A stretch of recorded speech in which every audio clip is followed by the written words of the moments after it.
Hey all, this is 012 Boku coming at you with another movie review, and apologies, it has been a very long while since I've had time to come back to this, but unfortunately, I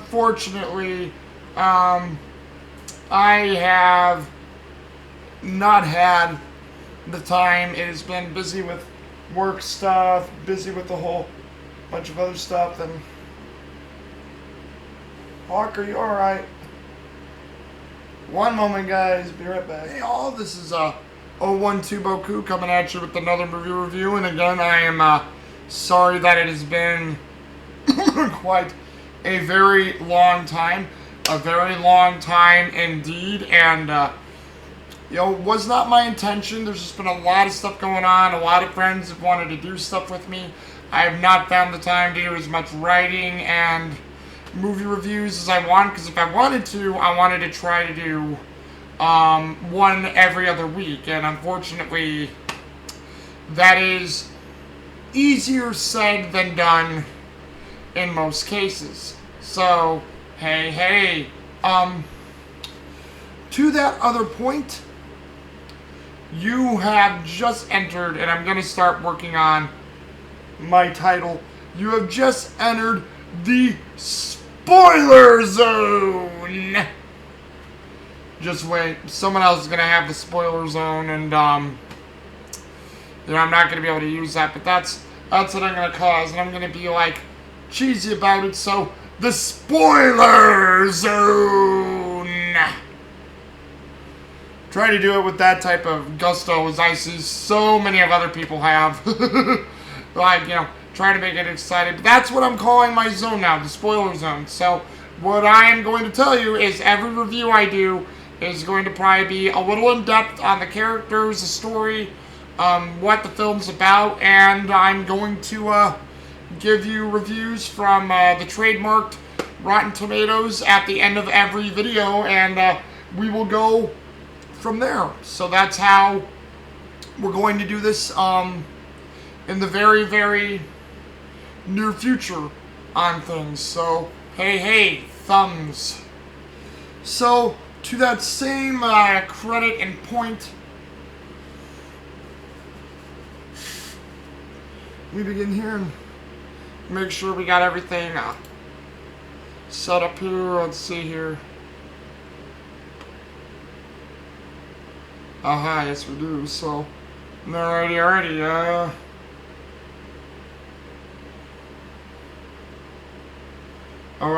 Well, actually no, it's done quite in the same way. That's all. That's all you gotta do right there, I guess. So, hey,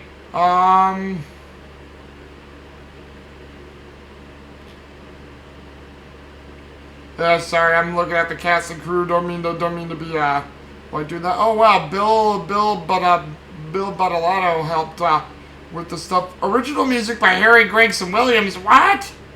For Broken Arrow? Okay, I was not aware of that, but hey, quite so. But yes, if I ruined it, it's going to be, Broken Arrow here. So, if I ruined that just by my little search, I apologize. Like I say, I'm also raw and off the cuff in the spoiler zone. Raw and off the cuff in the spoiler zone, as you hear it. But, yeah, we are doing Broken Arrow with these two lovely gentlemen here. And Broken Arrow was I'm going to check again really here, because I can't remember the years. I always keep saying 95. And I think it's possibly even 1996. Yeah, not 95, 1996. Broken Arrow was made, and Broken Arrow basically is this film about two pilots that want to go on a routine mission. They have this friendly rivalry with each other, like who's the better boxer, the better pilot, the better person. John Travolta is the veteran, been there for a while. You know, he's done this game. He seems a little bored. Nothing can faze him. His friends call him out on this, and, you know, like, the rookie pilot, played by Christian Slater, isn't none the wiser, and, you know, it goes into the whole thing of where, you know, when they're in the fighter plane. Let me make sure I also as well make sure I get my research here, because I want to make sure my research is good. Let's see here.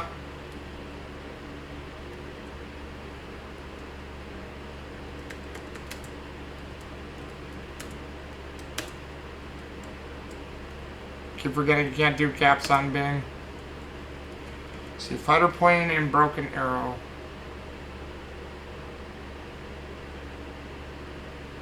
Let's see.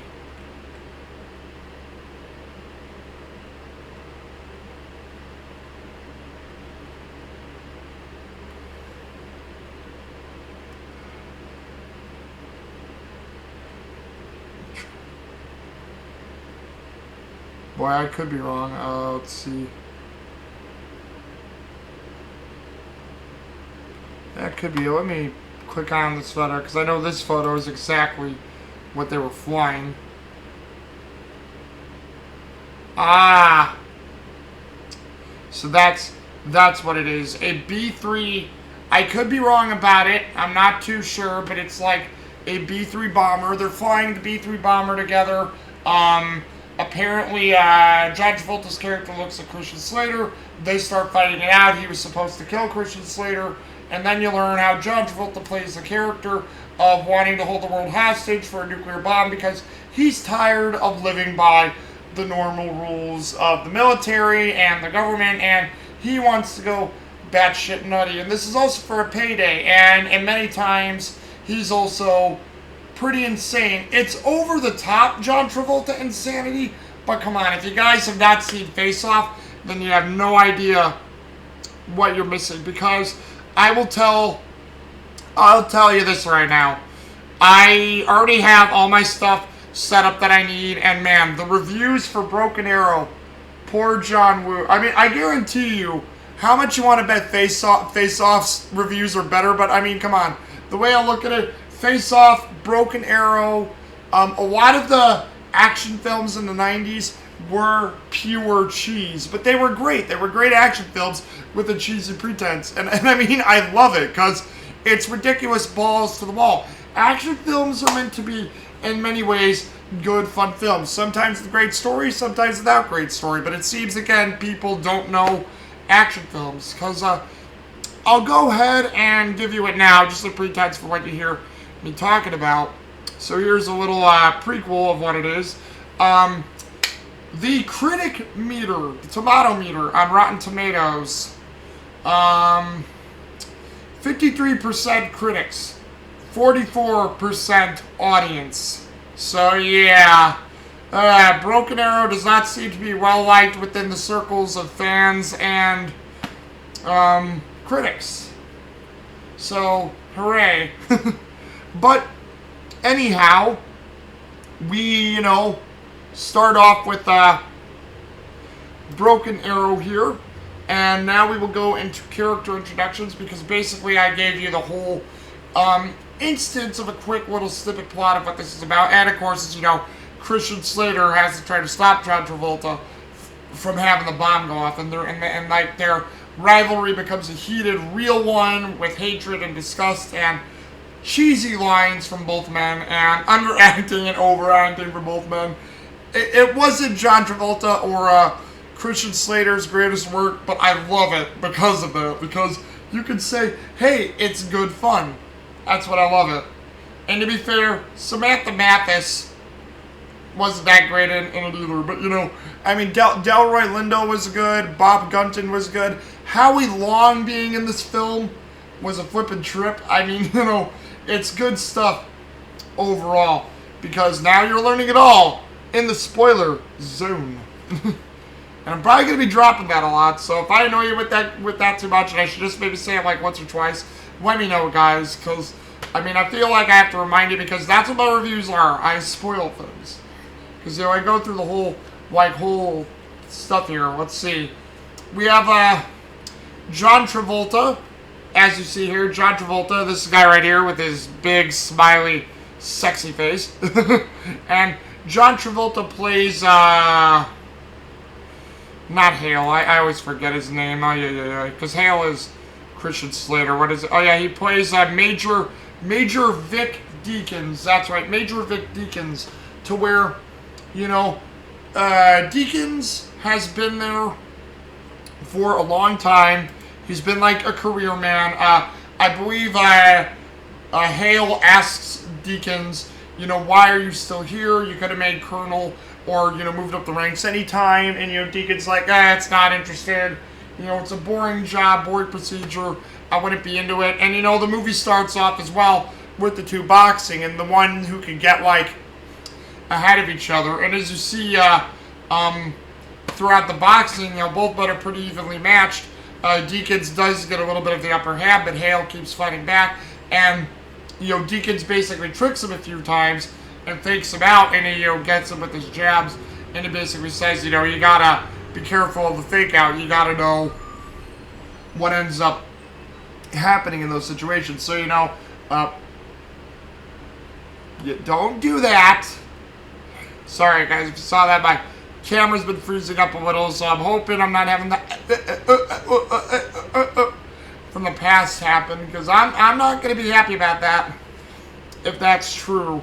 But you have, Vic Deakins tell Hale that, hey, you just got to watch for the things. You can't go into the bluff, they call it, because if you go into the bluff, you're going to evidently, lose.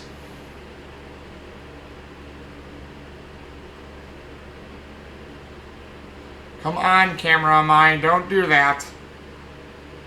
Oy.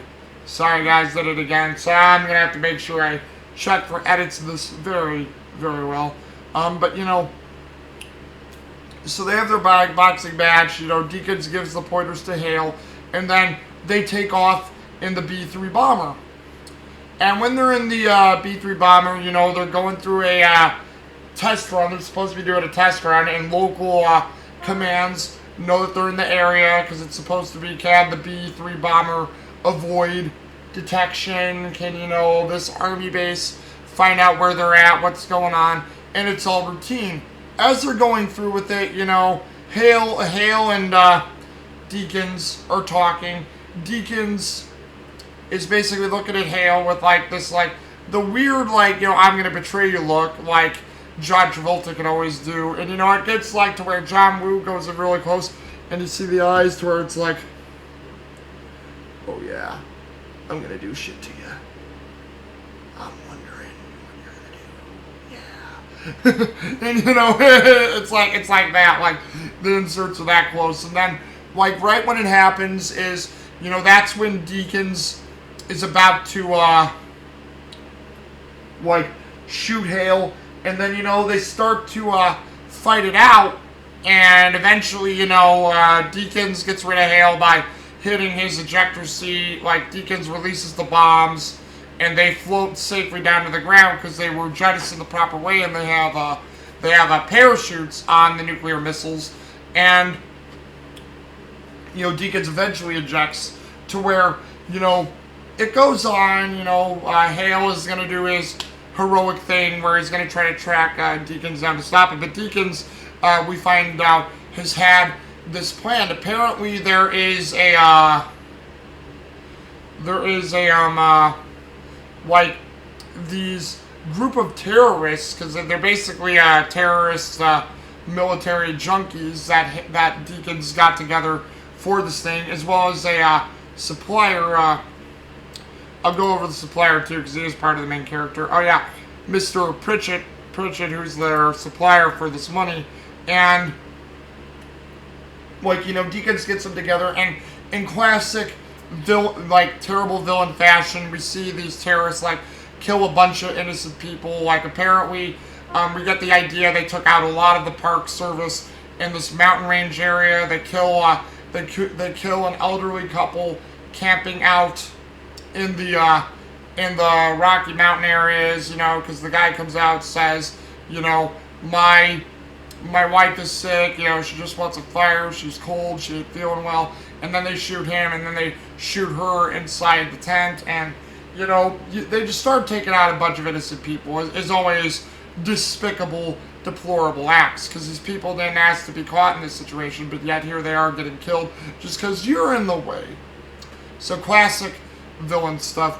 And, we learned that, Deakins has done this because he wants to earn money. He wants the thrill of the chase to see if anyone can stop him, to see if they're stupid enough. And if they are stupid enough, he will set off these nuclear bombs in an unspecified city date and time.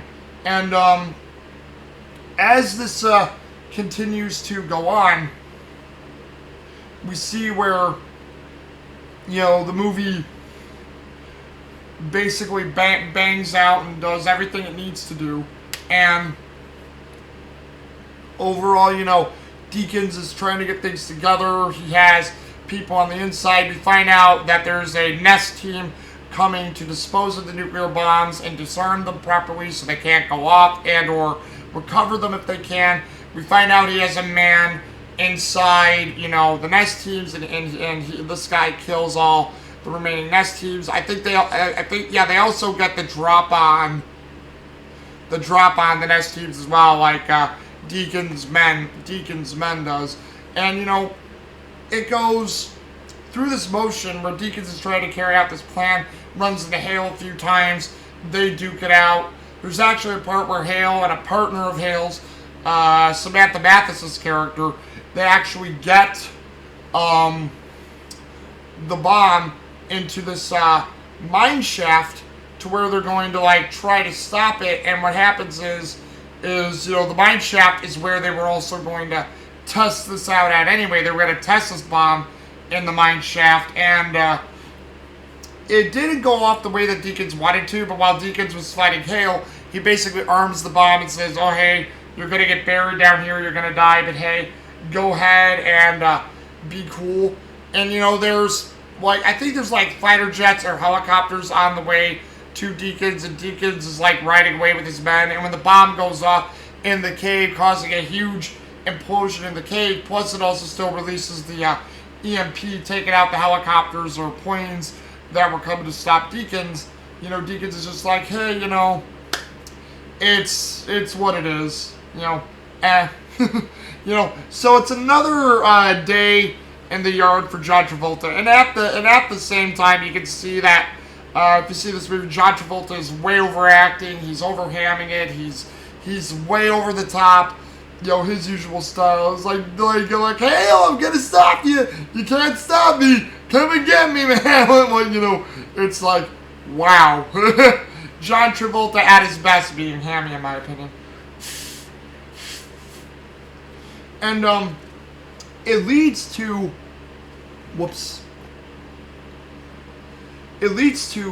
Deakins getting on a train with the second bomb after he destroyed the first one. He gets on a train and he's going to deliver it to, I forgot exactly where they were going. They were either going to Denver or Salt Lake. One of them was a fake place that they were taking it, which Hale figures it out, and then they're going to another place. But either way, with the help of the military, Hale, Samantha Mathis's character, and I think the army commander, they all go to try to stop Deakins. And when they get there, it's an awesome just train action scene, great stuff, and people just acting and overacting, like John Travolta just goes nutty to the point of submission, just like that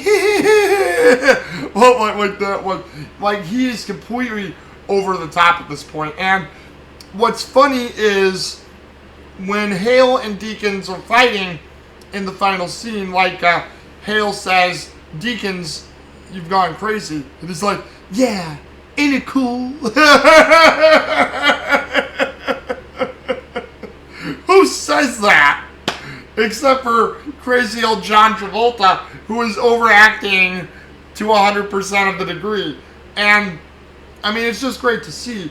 And evidently, or not evidently, but it leads to Hale and Deacons fighting one another.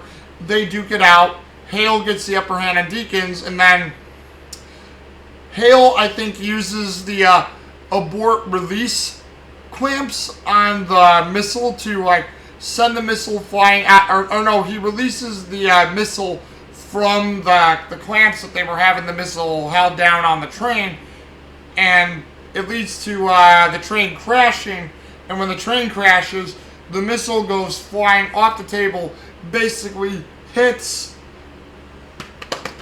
Deacons. Deacons goes flying out of the rails, and he gets basically killed. It's a funny, like, you know, you look at Deacons, and I think it like looks like that, like, oh crap, I'm dead. Yeah, this is gonna be awesome.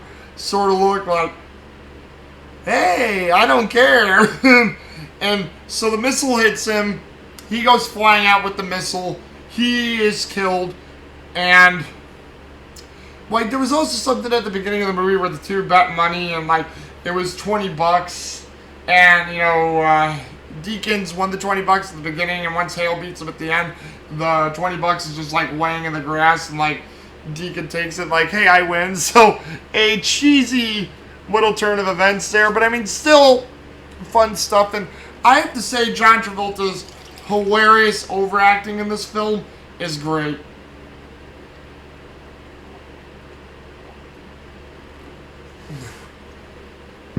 Because when he gets mad, he's like, you don't want to do that, or be quiet. And like, you know, like, he like just goes balls to the wall nuts, and I love him for it in this movie. Because it's cheesy, but it's just, to me, it's very, very good fun. And moving on, we have the next character. Christian Slater's here. You know, good old boyish white meat baby face Christian Slater, who I think has always been a pretty good actor in his own right when in the right film. This one, Christian Slater, I think, underacted quite a bit, but he plays Captain Riley Hale. And there is Christian Slater looking much like in the picture on Rotten Tomatoes trademark, where he looks like on that one commercial about internet software. And, you know, hey. So, you know, the way I look at it is, you see that, you have that, and it's like, whoa. And like Christian Slater plays, like I said, Captain Riley Hale. And again, you know, they have the camaraderie, the friendship, the friendly rivalry. You know, Hale loses the boxing match. He doesn't get the $20. You know, Deacons basically mocks him for it. And when they go flying, when Deacons does the betrayal, you know, Hale's like, you know, Vic, what are you doing? You know, this is nuts. Stop it. And then, you know, Deacons isn't listening to him. He keeps trying to kill him with the gun. Like, Hale gets the gun away from Deacons really quick. And then all of a sudden, you know, Hale realizes that Deacon was about to, like, release the nuclear bombs and, like, set him in a jettisoning pattern. And Hale stops him for a little bit. You know, they keep fighting with each other. And, like, Deacon's got one out. Hale's trying to keep the other one from going out. But, as I say, Riley eventually, like, lets him go. He parachutes out the bottom. Or not out the bottom, out the top. And then, you know, Deacons lets the other bomb go. And, you know, like, Riley and, or not Riley, keep thinking of his first name now because I want to call him Riley. But Hale and Deacons, like, land in different spots. It's basically morning when, well, it was early morning when they did the flight, but it's basically sunrise when Hale regains consciousness and gets up from being ejected, which is where he runs into Samantha Mathis's character, the park forest ranger. They have a little tiff. Deacons sent men after Hale to make sure Hale was killed, and there's this actual really good helicopter chase and fight scene where Samantha Mathis and Hale are avoiding the helicopters, guns, and, just being, like, chopped into bits by it, to where I think Hale takes, Samantha Mathis's, revolver, and I think he's got, like, I think she had, like, 2 or 3 more bullets left, and he shoots the 3 bullets, I think, one hitting one of the pilots, and, the other just dinging on the bottom, and the third one hitting the rotary of the back rotor of the helicopter, and the helicopter, spins out of control, crashes into the rocks, and explodes. At least I think that's how it happened, if I remember. It's been a while since I've seen Broken Arrow, so can't fully remember off the top of my head how it completely went, but I know it was something similar like that. Hale realizes they can't get help from anyone right now because he's cut off from his chain of command. He can't communicate with the army base, but he knows what Hale did now, and Riley thinks like Hale to stay one step ahead and do what they need to do. Like, Hale knows that he has to find the nuclear bomb, so he enlists Samantha Mathis to help track him down. That, like I said, eventually leads them to taking out some bad guys who found the first nuclear bomb, taking it to the mine, and when they're in the mine, you have Samantha Mathis and Hale duking it out with Deakins and his men in the mine shafts, in a very cool mine shaft shootout scene. And they realize when Deakins realizes he's getting nowhere with Hale, and Hale changed the commands of the nuclear bomb, like he changed the codes, thinking that Deakins didn't think of that, so Deakins couldn't use this one nuclear bomb against them. Deakins had an override scrambler or something like that, but he basically reconfigures the bomb to explode. So he didn't override Hale's codes, but he knew he could still do something to launch the bomb. So he wanted to test it in this mine shaft a little bit above in the deserted area, but he realized since Hale brought it underground, he's like, well, okay, I'm gonna set it off, have fun. Hale and Samantha Mathis are trapped.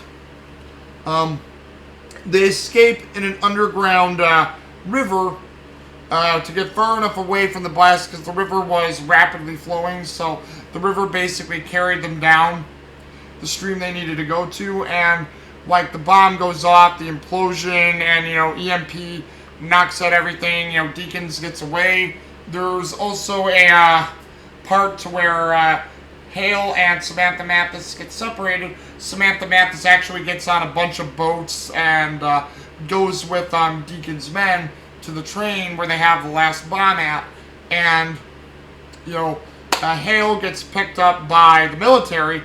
And the military, in their usual form, are grilling Hale. They're saying, well, oh, you didn't stop him well enough. He still got away. You couldn't do a thing about him. What's this about? And then Hale's like, you know what? I know how Deakins thinks. You gotta let me go after him again. I can stop him. I can do this. You gotta let me on the train or the thing that he's using to get this bomb into one of these major cities, to detonate it if you don't give him his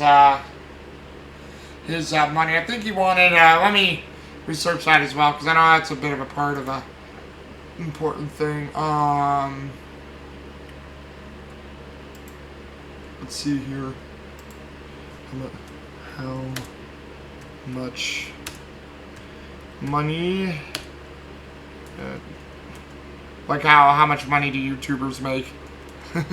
Well, that's first thing putting in there. How much money did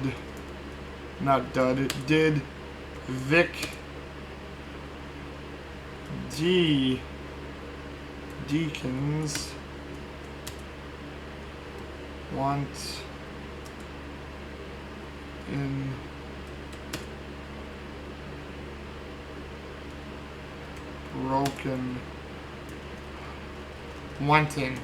want in space broken air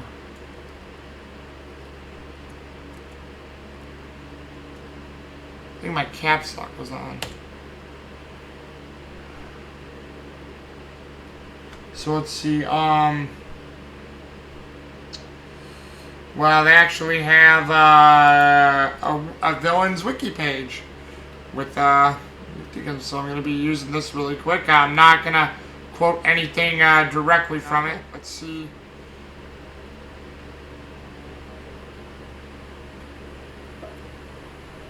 Let's see here. But yeah, all I know is it was like millions of dollars that Deacons wanted, and when they get on the train to stop him, like Hale has the help of one of the military commanders who are helping him out. He jumps on the train, you know, between him, the military commander, and Samantha Mathis's character, the park ranger Terry. You know, they take out all the bad guys, and again, it leads to Hale having a showdown with Deacons. But before that happens, you have like Deacons looking at Hale and just like looking at him, wondering what he's about, what all this is taking place for, why it's important. No. Sorry, I'm getting ahead of myself. I'm thinking of like way different character traits. Sorry about that. My mind wandered. But yeah, basically, Deacons and Howie Long's character Kelly, I believe it is.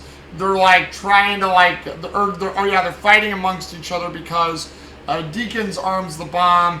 Kelly wants to stop him, and then Deacons is like, "Oh, we all gotta die sometime, Kelly, so we might as well go now." And as they're pointing their guns at each other, they hear a thud from above, and then you have like Deacons corral Hale, and then like you have Deacons coming from behind Hale, and he basically kicks down Deacons first, and then he like kicks Hale through the other side of the train, or not Hale, kicks Kelly through the other side of the train. Kelly like goes down to his death and gets killed, and then you know they duke it out with each other to where, like I said, Christian Slater, like he underacts quite a bit in this film, and like he's got alright acting, but he's got moments where he just like underacts a bit. Like, I know Hale, I know how he thinks. I'm gonna say all this stuff like quiet, cool, and not know how to do it. Haha.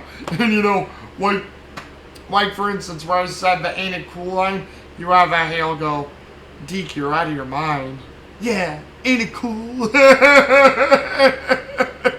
like it could be like, "Deke, you're out of your mind." Yeah, ain't it cool? Like, you know, sort of like that, but it's like, "Deke, you're out of your mind." Yeah, ain't it cool? So maybe I didn't do it better justice there or anything, but I know it's like Christian Slater like underacts quite a bit through this movie as Hale, and you know, like I said, it like leads to their fight. Hale wins. He releases the clamps on the nuclear bomb, sends the nuclear bomb flying when the train crashes, and you know, like hits Deacons. Deacons just goes through the window, and like, you know, Deacons gets his $20, and the movie, strangely enough, ends with Hale shaking hands with Terry for a how do you do moment. It's strange, but you know, in a way it works, but at the same time it's like, you know, I wouldn't have minded if the government picked them up or something, or if there was a bit more, and then they did that after that, because it's like, you know, hey, we stopped them and we won, but hey, how you doing? How you doing? Let's shake on it. Oh man, strange stuff. Like, and I got nothing against Christian Slater, but yeah, he was so like quiet in this movie. It's like, man, it's not what I'm used to.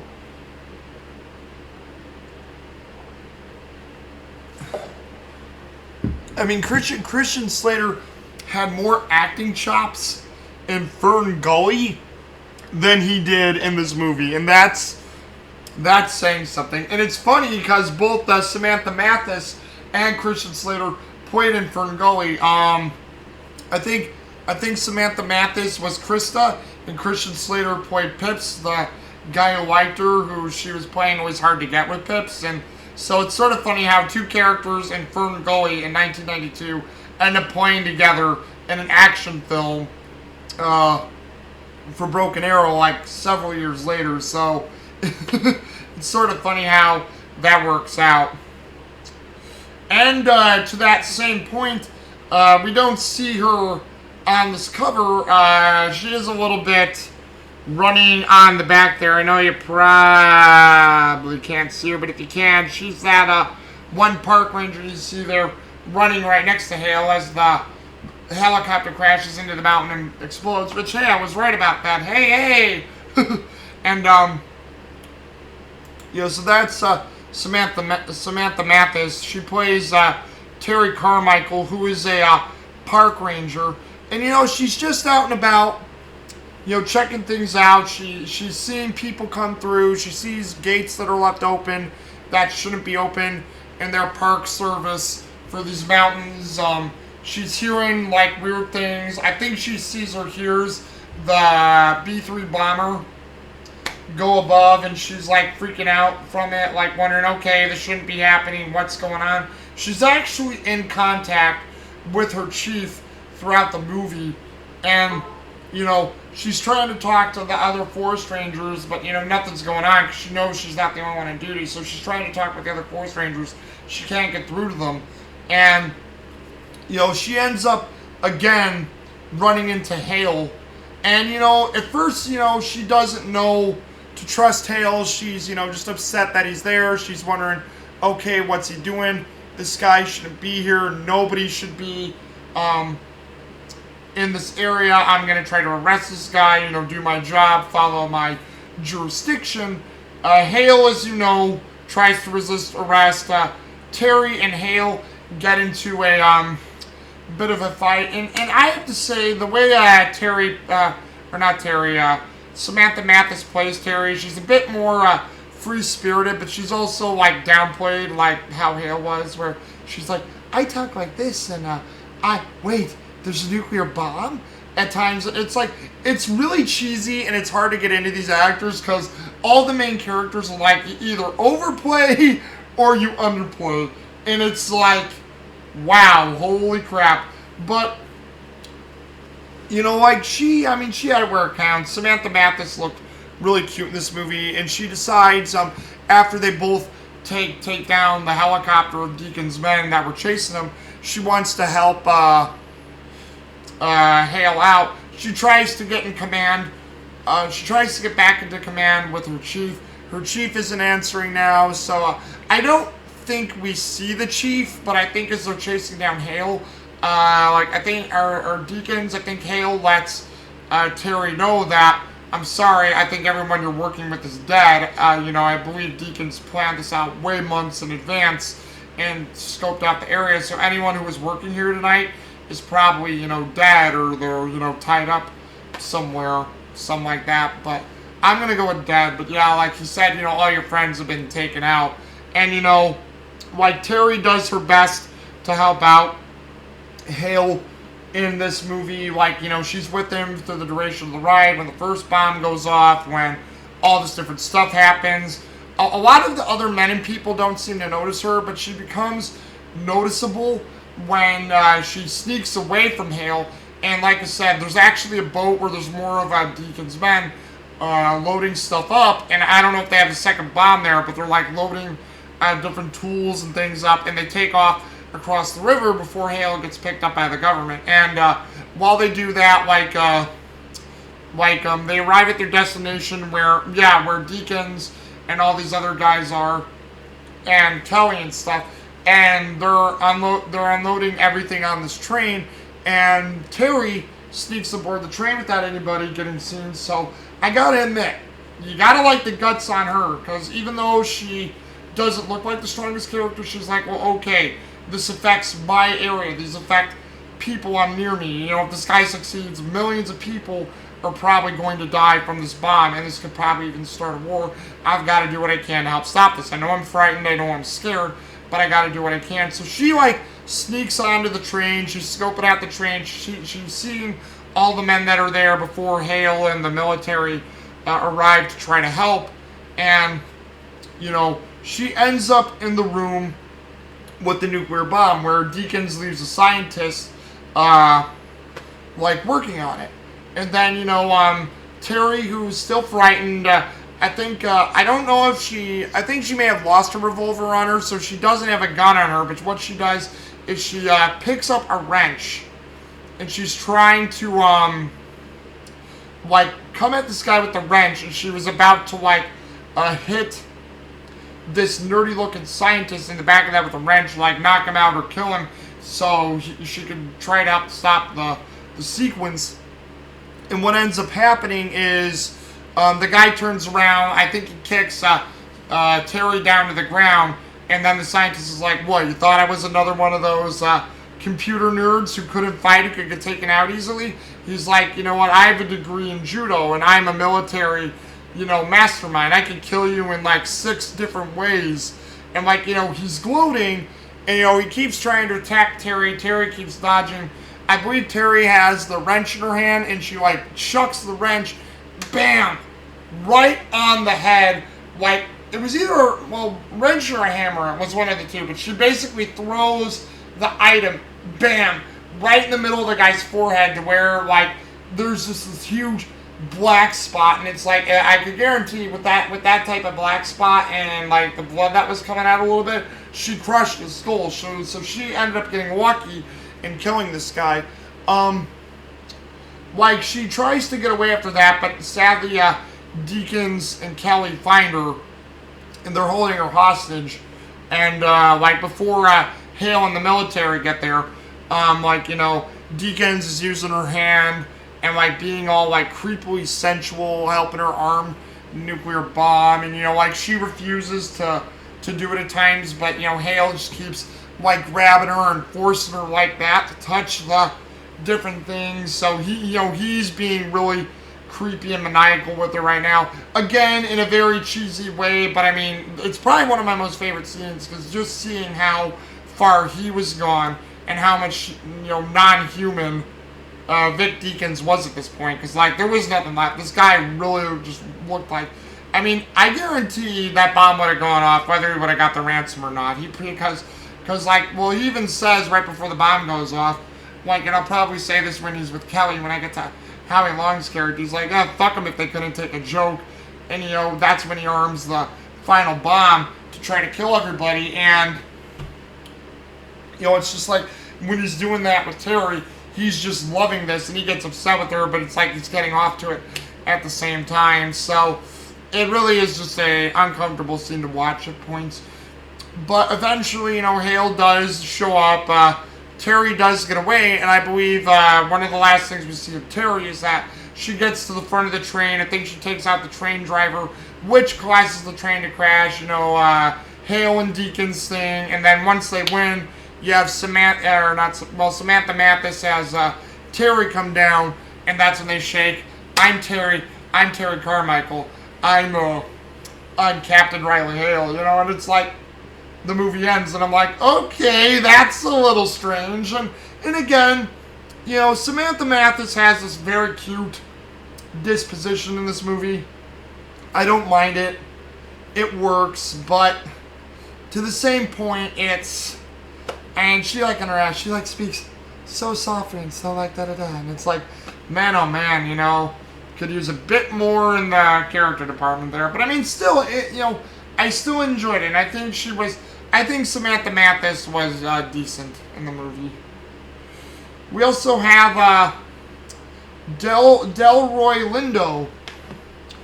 Delroy Lindo, who plays, I believe, the military commander, Colonel Max Wilkins. He is the military commander in this movie who is trying to track the bombs to see if his boys in the military base can actually detect the B-3 bomber. His men are all jazzed. He's, happy to do this. He wants to say, well, hey, us military men on the ground, we can beat you Air Force boys any day of the week. Hale and Deakins are yeah, sure you can. As we're flying this thing, we'll see who can really outsmart who. And once the bombs start getting released, Wilkins knows, okay, something's going on here. This isn't right. Where's the plane headed? Why is also the plane going down? He starts thinking, okay, this is a huge issue. We got to do something. So when, it goes down, he sends out a team of men to, a nest team to, basically secure the bombs and or to disable them so they can't be used against anyone, or if anyone comes upon them, they can't accidentally set it off. Well, he didn't know, again, about Deacon's inside man, so the inside man, Kelly, kills everybody, and, Wilkins is like, okay, this is just going from bad to worse, he's getting pressure from Washington, he's, having people breathe down his neck, he's getting nervous, and all he wants to do is, find these bombs and to stop them. And as the movie continues on, Wilkins' men pick up Hale after Hale, narrowly gets away from Deakins the first time. And I think, Deakins is, mistrusting of Hale at first. He doesn't trust him. He doesn't want to, do anything for him. And he sees where stuff is really going, and at first he's being really hard on him, but when Hale's no, you gotta let me go back out there, you gotta let me go, and you gotta let me try to stop well,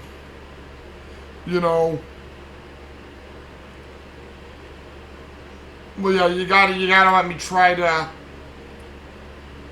stop Deacon's plan. I know how he thinks, I know how he works. And oh wait, no, that wasn't Wilkins. Wilkins was for, sorry about that. Wilkins was for what Deakins wanted to do, but basically the main chain that even Wilkins was under was not for it. But Wilkins, I believe, sides with Hale, and he's like, well, you know what? I'll take him out, and I'll make sure he gets the help that he needs. So they take him out together and do what they need to do with the guy. And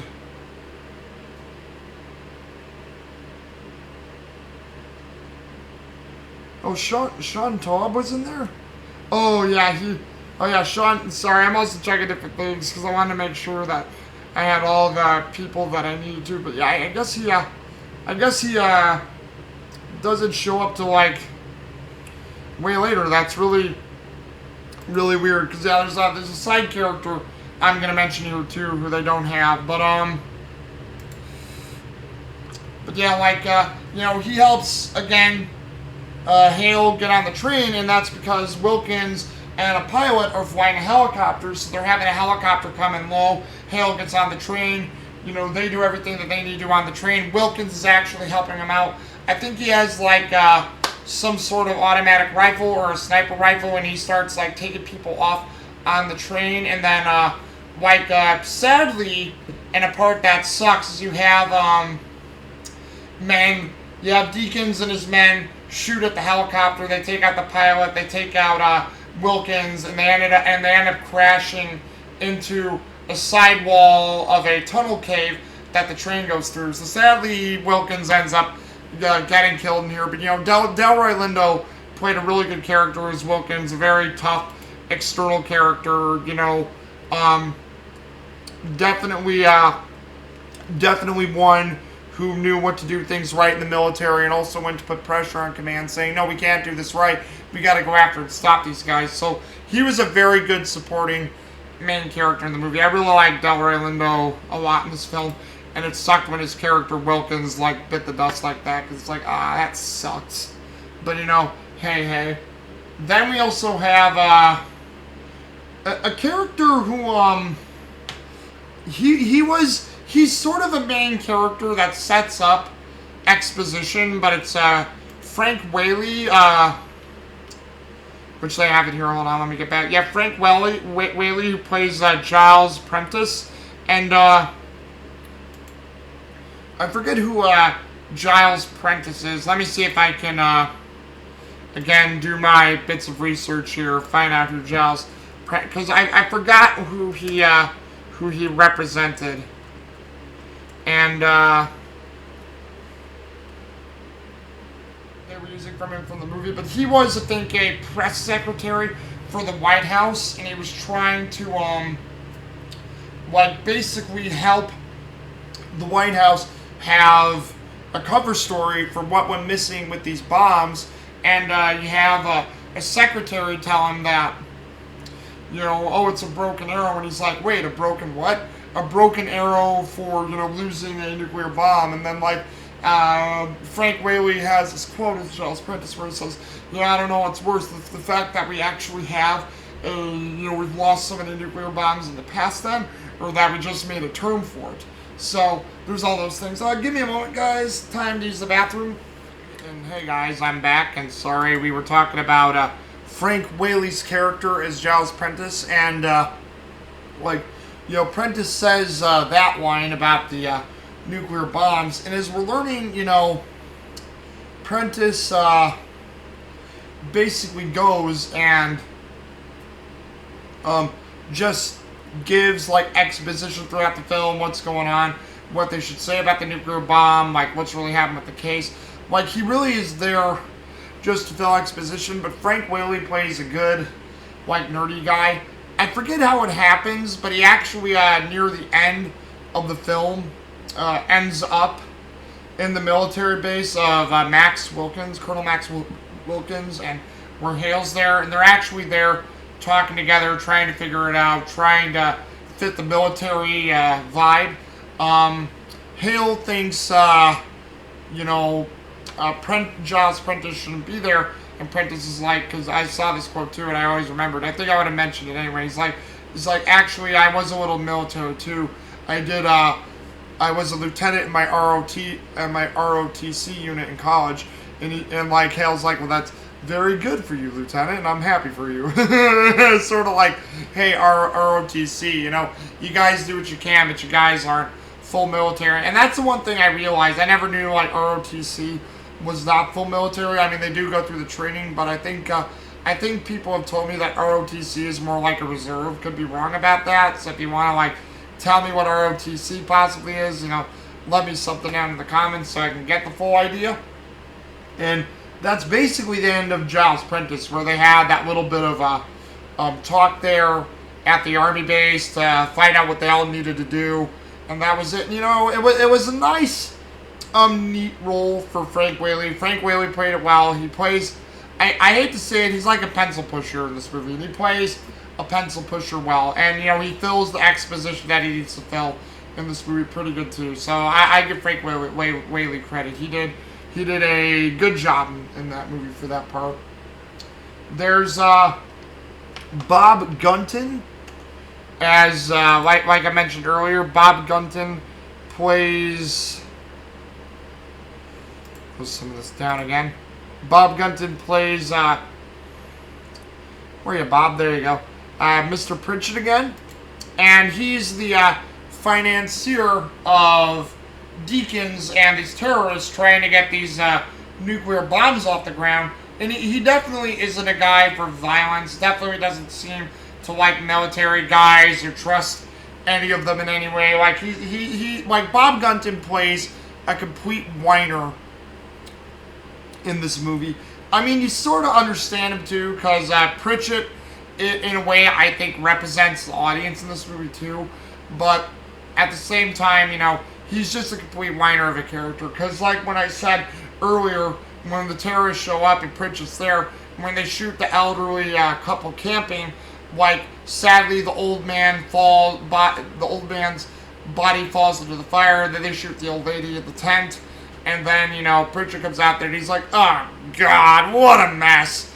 Get that body out of there, you know, and like the men are pulling the burnt body out of the fire. And, you know, like, Pritchett is getting upset because Deakins is late, wondering what's taking so long, because this isn't with the timetable. Deakins eventually shows up. Pritchett's like, you know, what's wrong? You're late. I don't like this. You know, this wasn't according to our plan, and, Deacons is like, well, I fell into a complication. What complication? What'd you fall into? Oh, Hale's still alive. Hale's still alive? You said you could take care of him. And Deacons is like, I can, Mr. Pritchett, I can. A temporary setback. You have to replan, retool. And, like, Pritchett, is with Deacons throughout this movie and this terrorist group, and he sees where Hale's catching up. He freaks out about Hale. When Kelly and the Nest team turns on him, like, Pritchett is like shocked because he thinks the military is going to stop him. They're going to get arrested. But then, Kelly's with them and he learns this, and he keeps, Pritchett keeps talking how Deacons is taking so many unnecessary risks. You shouldn't have to do this stuff. We're gonna, this is a mistake. We should have never got involved. And then, he's basically just whining and complaining throughout the whole movie. So when we get towards the part where Deacons sets off the nuclear bomb in the cave, in the mine shaft cave, right before it explodes, you have what? Oh wait, yeah, that's when. Oh yeah, so it was helicopters, not planes. It was helicopters that showed up to stop Pritchett and Deacons and stuff. And Deacons is like freaking out. He's like, I knew this was a bad idea. I knew it was bad to trust you, and I lost so much money. And so that all of a sudden, Deacons is tired of hearing Pritchett's, and he has a flashlight in his hand, and he takes the flashlight and just whacks Pritchett right in the throat really hard, where I believe he crushes the Adam's apple because he can't breathe after that. And Deacons is like, hush, hush, hush, just like shut up. So Pritchett is basically choking to death for the next few minutes, and then bomb goes off, EMP takes out the helicopters, and Pritchett is just with Kelly and a couple other men in the Jeep. Pritchett is just sitting there dead, and he's like dead like that, where it's like that. And then Deacons actually has this this creepy sick line in the movie where he looks at Pritchett dead, and he's like, I've killed people before. Yeah, I've done it in a plane, but I'll tell you something, Kelly. This is my first person killing someone face to face, in actual physical combat. I don't really know what the big deal is. And it's like, wow. Like, holy shit. Like, he doesn't think it's a big deal. And, this is how you can tell Deacon's character was gone. And then, sadly, the last we see of Mr. Pritchett, Bob Gunton, is that he's like, Mr. Pritchett, would you kindly wait outside? So he, picks up his foot, and then he kicks him out of the Jeep, and they take off, leaving his dead body just lying outside in the desert. And, Bob Gunton played that really well. He knows how to play wormy characters. He usually is a character of authority, so being this terrorist financier, makes sense. And, just having him being this sniveling, cowardly type character really worked. And, Bob Gunton is a great actor. He probably was one of my favorite characters, minus Delroy Lindo is Max Wilkins in this movie. And hold on, let's take another quick look here. Yes. And two more characters of note. Let me see if my dog needs to come back in. Hold on, guys. Sorry about that, but I am back again. Sorry for having to leave once again. But, dog and nature calls and things happen. You gotta go do it. But to continue on, there is finally Howie Long, who plays Kelly. Howie Long, you guys know, the former football star, the former football star commentator. I don't know if he's still commentating or whatnot, but I even knew as a kid who Howie Long was, and that was like, wow, he's in this movie. Holy crap, I did not know that. And he played it really well. He was really good as Kelly in this movie, a very big macho tough guy who was basically Deacon's right-hand man throughout this whole entire movie. And the first we see of Kelly is this private in the Nest team where they go to try to defuse one of the nuclear bombs. And, Kelly seems to be doing everything well that it can. Deacon's men show up. They start killing off all the Nest team one by one. And then, sadly, it's down to Kelly and his commander, and who is Vondie Curtis Hall, who plays Lieutenant Colonel Sam Rhodes, and like it's him, and like Rhodes is trying to find out where these guys coming from. They're trying, like he's trying to assess the situation, but while he's doing that,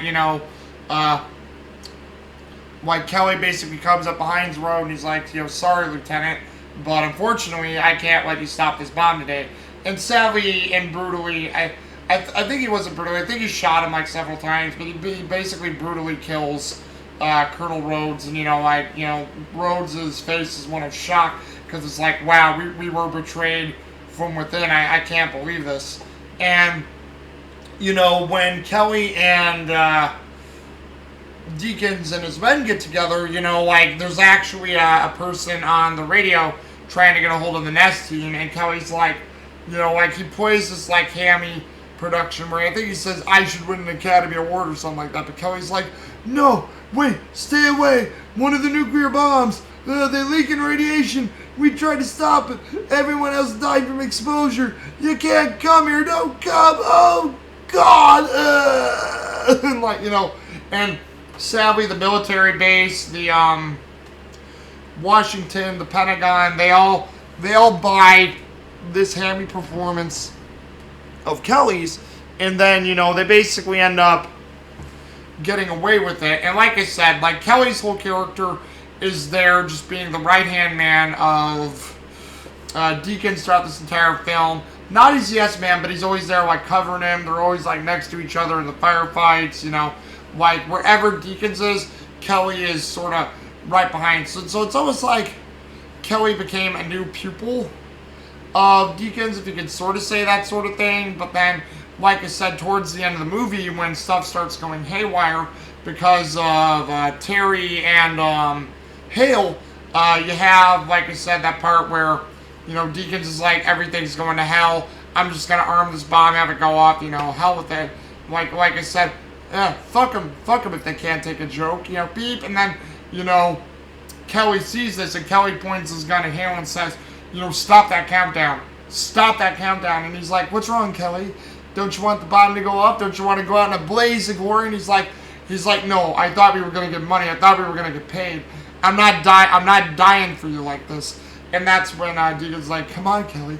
We all got to go sometime. And then, that's where Hale comes down, kicks Kelly through the side of the train. He goes through all the wood where the bomb's at, and then he basically falls off this long bridge down to a ravine below, and obviously he's gonna get killed from that. So it was a nice role from Howie Long, playing a despicable, evil character who betrayed his men and sided with Deakins. So it was a nice little role, and that's basically the breakdown of plot and characters for you. So there's that.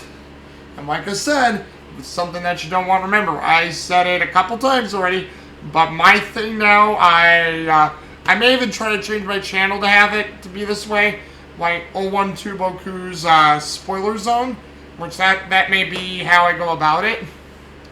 But yeah, so you've been warned, it was a spoiler zone. If you didn't want all these characters and their motivation spoiled, you shouldn't be watching this video right now. But let's see. And yeah, I'll give my, what I'll do before we go to Rotten Tomatoes is I'll give my final synopsis on it. And what I will do is I will do this. Broken Arrow. I love this movie. It's not the greatest action movie. It is not the best. It is not Die Hard. It is not Lethal Weapons. It is not any of the other action movies I've also covered yet. The Bond films or anything like that in its nature. It is completely its own sort of entities and such. And, Broken Arrow is, it's not to be taken very seriously. It's a fun film that fits its way. And, John Woo knows how to do action. And I mean, the action in this movie is great. It is great. The story's pretty basic, nothing, too big.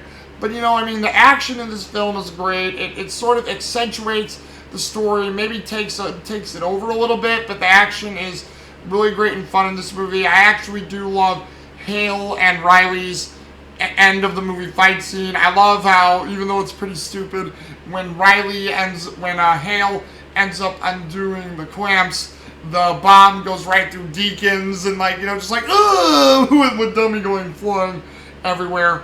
And wow, it even said on the back here, I didn't even need to research it, a B-3 stealth bomber. Wow. Why? I feel dumb for you guys. I just needed to read the back of the friggin' movie. But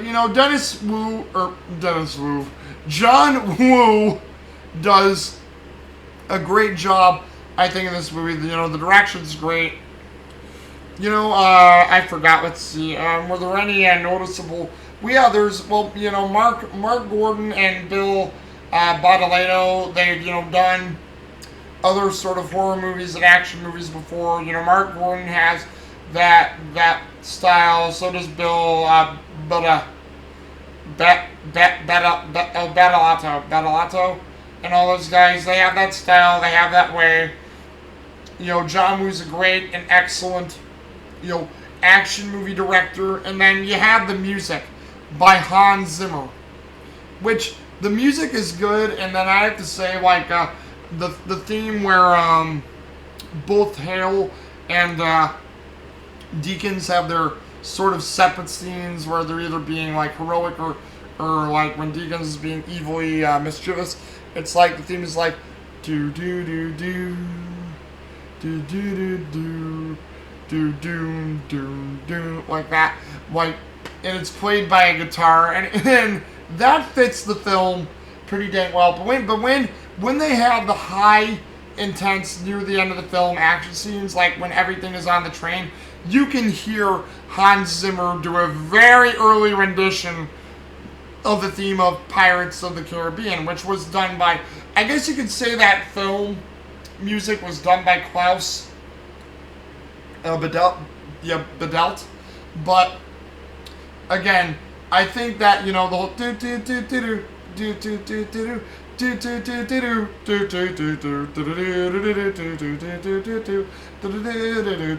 do do do. I think that was all Hans Zimmer, because you hear that very similar theme in Broken Arrow all the way in 1996. So I think for the main Pirates of the Caribbean theme, we can thank Hans Zimmer for it, because that theme is all over the train chase. It's not exactly the same theme, but it's got the same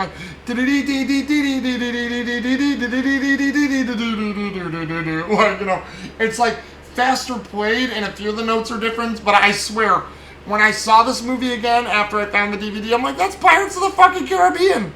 That's Pirates of the Caribbean that Hans Zimmer's playing. So, I'll say not the best Hans Zimmer score, but definitely a decent score by Hans Zimmer. And overall, I give Broken Arrow, I think at one point I gave it an 8 out of 10. I give it a 7 out of 10. It's not Con Air for me. It's not like any of the other action films I reviewed for you guys yet. The Bonds or Lethal Weapon or Die Hard. But Broken Arrow, and Broken Arrow should have been done before Con Air. Broken Arrow was before Con Air. I should have reviewed that one before I did Con Air, but unfortunately it got lost in the shuffle, so what can I say?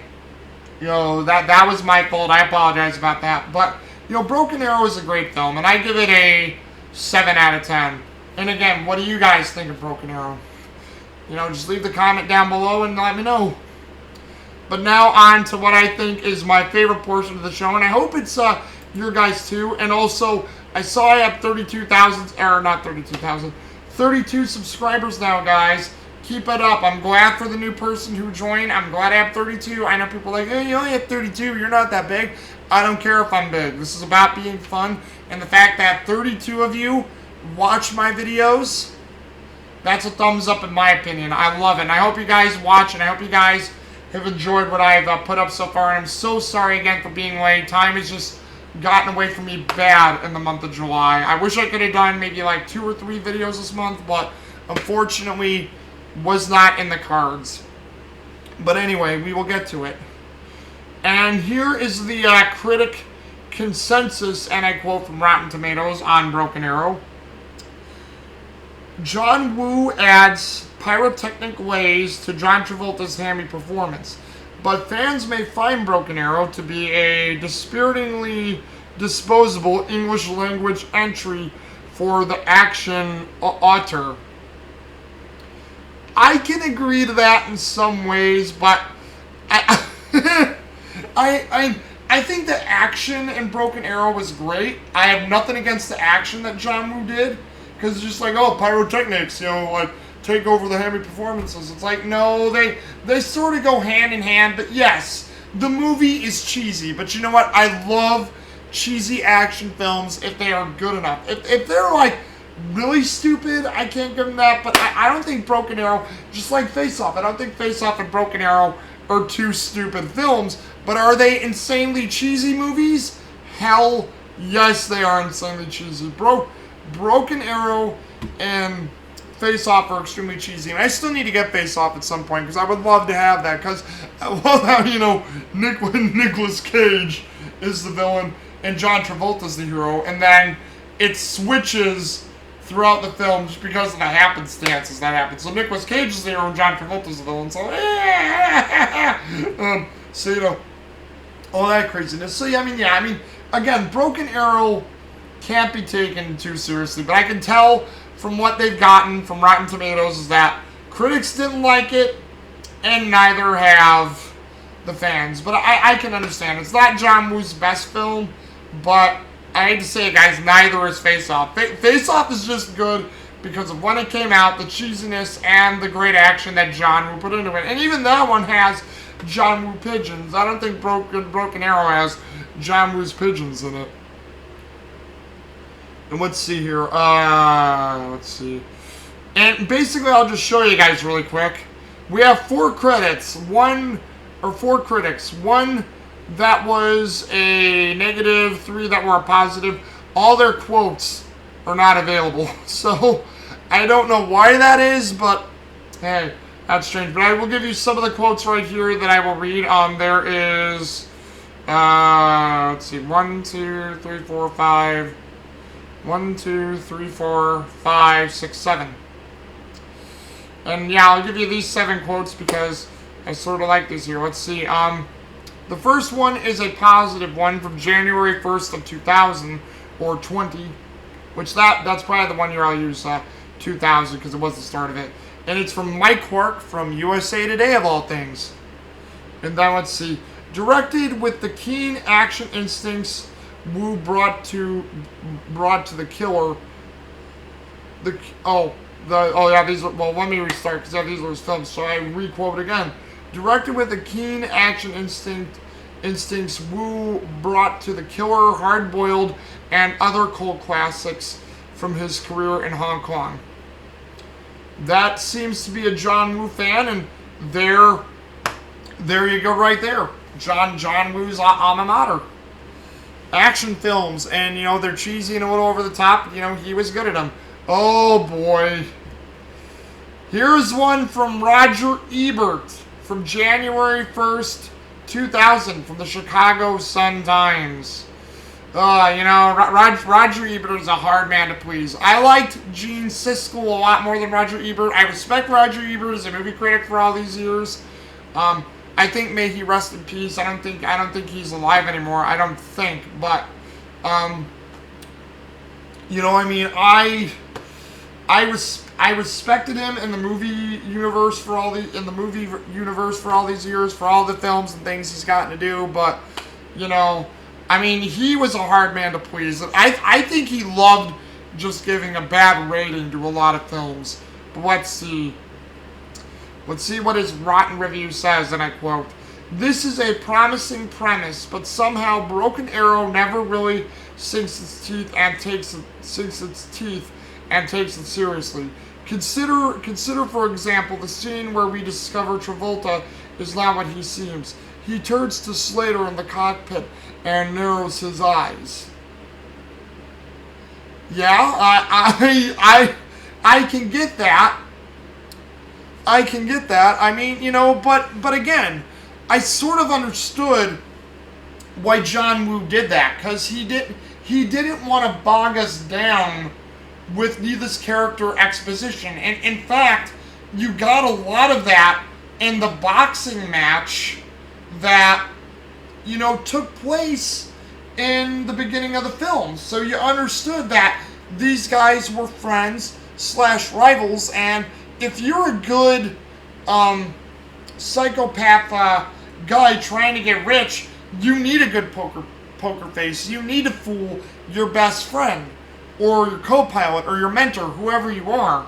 I mean, yes, his narrowing of the eyes is like that, but you know what? Other characters have done that in other movies too, Roger Ebert. So again, nitpicky to that point. And also, you say you want Broken Arrow to be taken seriously. Con Air wasn't taken that seriously. Sometimes even in the Die Hard movies or the Lethal Weapons, you can't take everything so seriously because they do all those tropes. It's an action movie.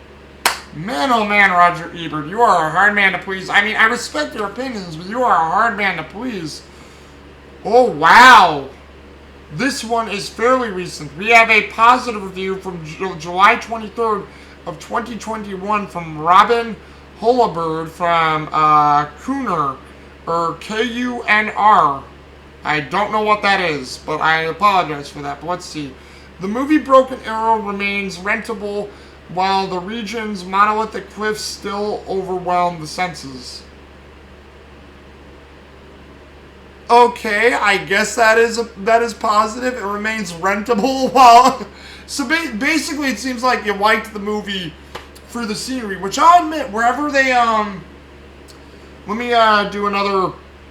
I don't mean to bog us down more research, but let me see where... let's see, where does Broken Arrow... Aha! Some people have searched it. Let's see, no, not that film. They're giving me the 1950s Broken Arrow. Let's see,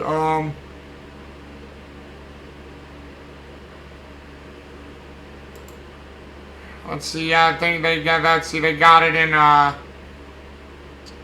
Wikipedia here, let's see,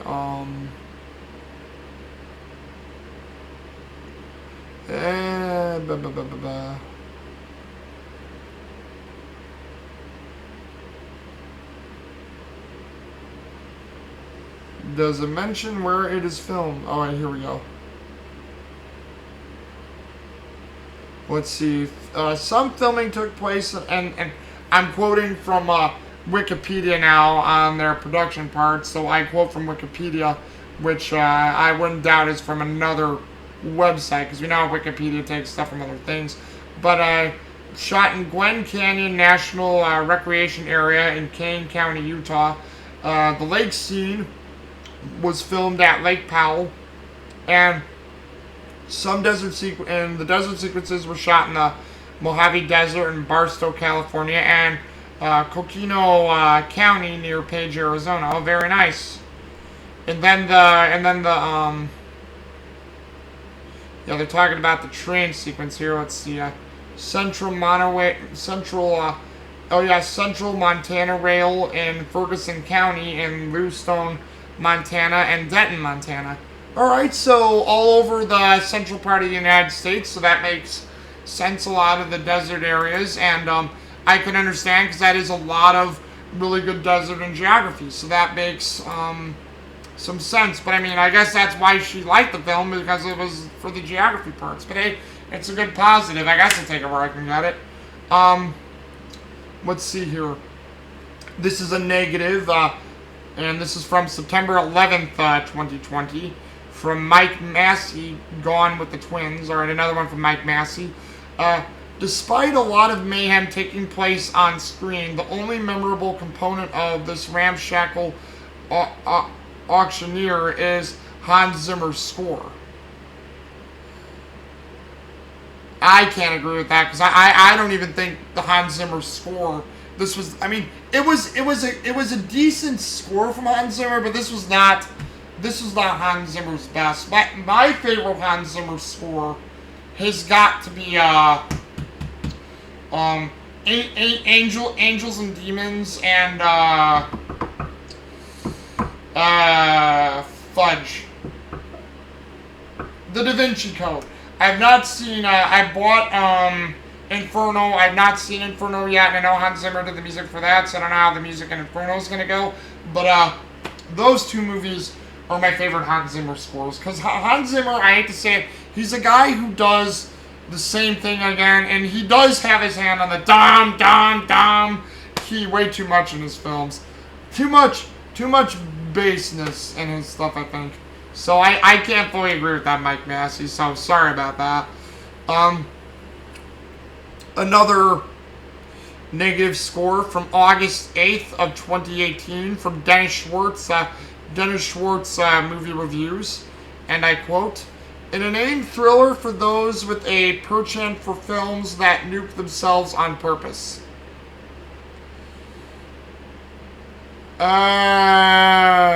I can't respond to that. I don't know what to think about that. That is a weird quote. Films that nuke themselves on purpose.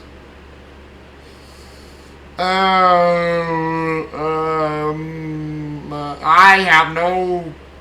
That just sounds stupid. I'm sorry. I'm sorry, Dennis Schwartz.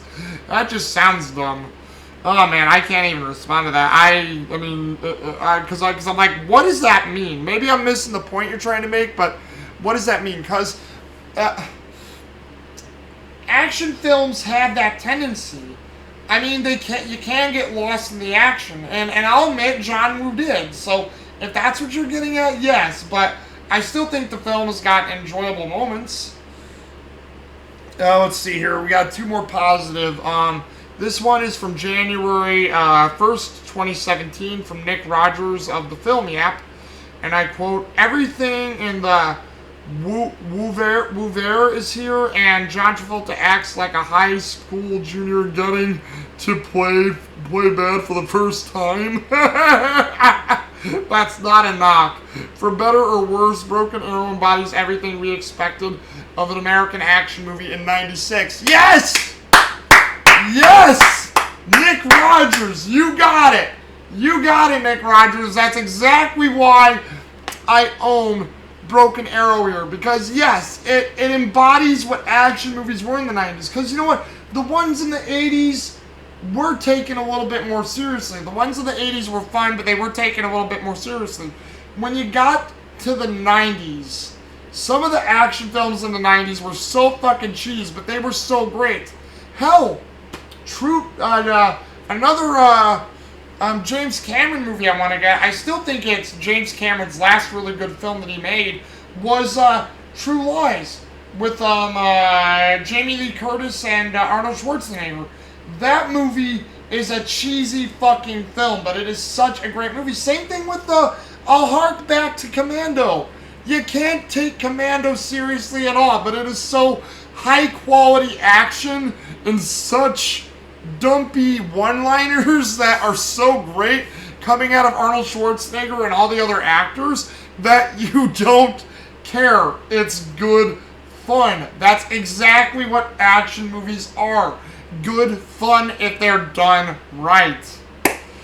Alright, and here's the last one from August 11th of 2007, a positive review from Rick Gonzalez from efilmcritic.com. An intricate, rather beautiful dance of momentum and force. Yes, yes. I'll take that one too. Thank you very much.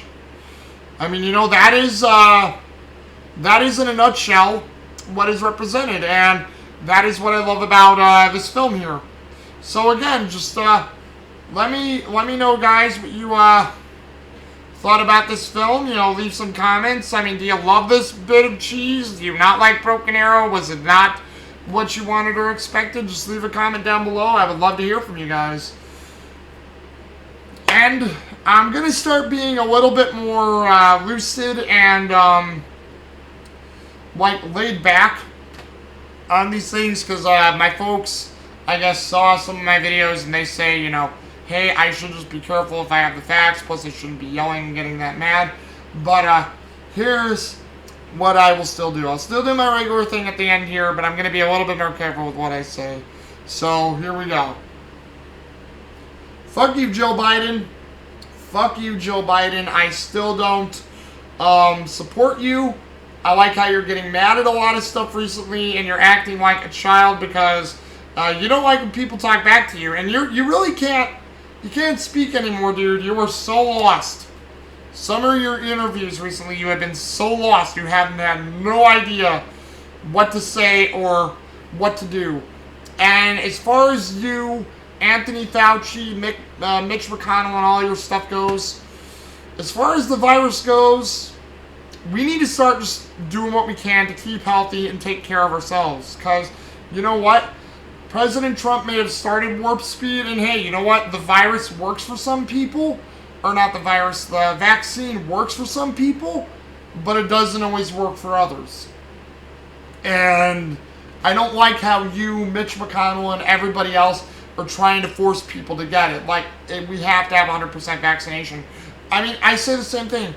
What if we still get sick with 100% vaccination? You know what you'll do? You'll just create a new one. You just create a new vaccine or a new variant of the vaccine, and here we are again, same sing, song, and dance. And I'll tell you guys, again, I don't care if this causes me subscribers or whatnot, if they make a new vaccine, I'm not taking it. I took the recent one near the beginning of this year. I took it back in February. I did what I needed to do. Hey, I mean, it was what it was. I don't want to say why or how online here, as I've been, because, you know, I want to keep my job. Because, I mean, like, YouTube and writing is not going to fully support me, guys, so I got to have my job where I'm at. But I mean, my work knows. I've already told my work my feelings on this, but I've had my reservations about this vaccine the whole entire time. But, you know, I did take it, unfortunately. I'm going to tell you the methods of why I took it or how that happened, but, you know, I did take it. However, you know, will I take a second one? No. I don't want to. I do not want to go through what I went through with the first one again, where it gave me delirium. I was delirious the whole day I had it. I did have the really bad headache. I had a terrible wet cough. I had, like, you know, it felt like I had a fever, but I didn't have a fever. So, and you know, I tried to go to work that day, but I couldn't do it. And I know it was just a day, but I told folks I'm not going through that again. I'm not taking a chance. Plus, magnets should not stick to your arm. Magnets should not stick to your arm. They should not. I'm sorry, they should not stick to our arms. That, I mean, what is in that vaccine? I tell you, that bothers me. To the same time and token, I'll mention this too before I go here. There was a thing on Mark Levin where they're talking about January 6th again, where representatives of the House for Republicans, Kevin McCarthy and Nancy Pelosi, are putting together people for the quote-unquote insurrection. It wasn't an insurrection. I agree with what Mark Levin and a lot of other people have stated. It wasn't an insurrection. Nobody was killed that day except for the one woman who was killed by the cop, which was sad and it was bad. I wish that did not happen. But none of the people in Congress died. None of the senators died. Not the vice president at the time, Mike Pence. Not Donald Trump. Nobody died that day. I guarantee there's probably some people in Washington who wanted people to die that day in droves. But you know what? It didn't happen. You didn't get the anarchy you wanted, but you're trying to post this as it is anarchy. And you know, listening to Alexandria Ocasio-Cortez, thinking that she's, like, so smart, and she says, how dare Kevin McCarthy put Jim Jordan and, I forgot the other senator Markova mentioned, but she's like, that other senator and Jim Jordan on the committee, they shouldn't be on the January 6th committee because they were instrumental for doing the insurrection on January 6th. And I'm like, really? Really? Jim Jordan and this other guy were instrumental in doing that?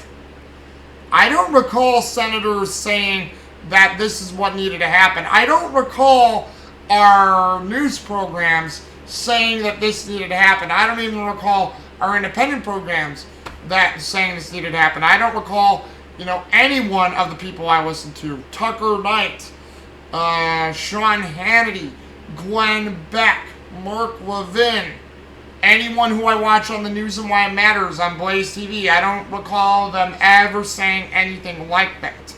They were all against it, as a matter of fact. And you know what? I may not like the guy 100% of the time, but friggin' Lindsey Graham even said that this shouldn't have happened in this way. And they all did say, yes, there are people who should be, prosecuted and punished, but like the first guy who they sent to court, granted, it wasn't 18 months, they got it down to 8 months, but the guy's got to spend 8 months in prison for just walking around in the Senate chamber. Granted, he shouldn't have been in there. I would have given the dude maybe about a month or two, maybe even not even that, maybe just a couple weeks, get the taste of what it's like so you don't do anything like this again, really, Sappy. And, I would have maybe, find the guy who say, okay, when you're out, you do a little bit of community service. Because, community service, that works, but as anyone knows, that's not easy stuff to do. That's also hard stuff to do. I know a lot of people don't enjoy doing community service. You talk with some people, and they don't like doing it. 8 months in prison. I can't believe that for that guy. I just can't, It's like, you're made an example of. That's true, you're an example, and, I don't support it. So, again, my middle fingers saying fuck the establishment. Big time. You guys still have not gotten me on your side, and, the sing-song and the dance continues. So, until then, with Broken Arrow by my side, this is 012 Boku coming at you from the spoiler zone, saying goodbye, good luck, have a great time till we meet again, and deuces, y'all.